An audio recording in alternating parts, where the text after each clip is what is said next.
LeBron James's sneakers to raise money for a class trip. But he ended up getting ripped off in an online scam, so now he's getting a royal rescue. 7's Patrick Frazier shows us how an alleged scam artist was tracked down.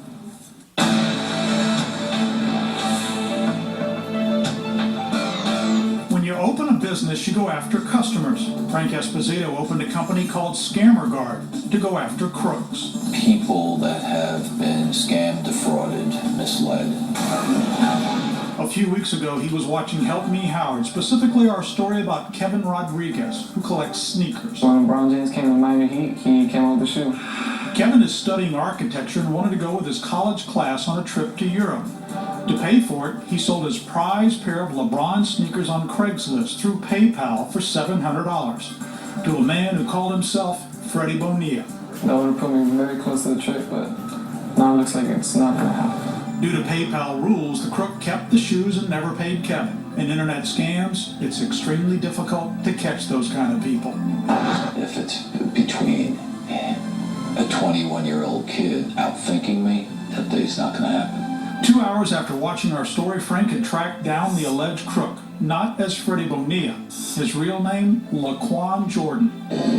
Turns out that this kid that has a bad past, who has a problem. All right, let's go. We went with Frank to Deltona, Florida, where the sneakers had been shipped. No one answered. Frank and his private investigator then went next door. Sometimes it's good to be lucky. That they signed for were those shoes.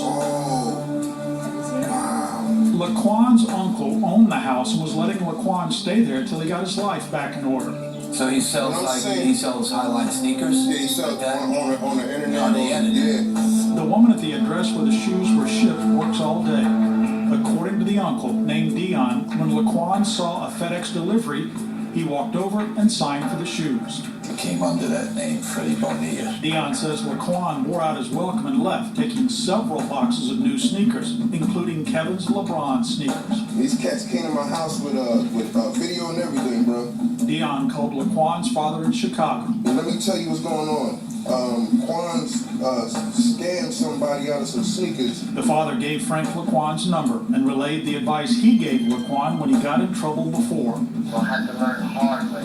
Yeah. I told them that. Let me find Laquan. Over the next few days, Frank exchanged texts with Laquan, who promised to return the LeBron sneakers and had the audacity to complain about the way they were shipped to him. He said, yeah, they're size 10.5. The kid never gave him extra laces. Not surprisingly, Laquan never returned the shoes. Frank and Kevin then filed a police report. The Volusia County Sheriff's Department, which covers Deltona, has opened an investigation and is looking for Laquan Jordan.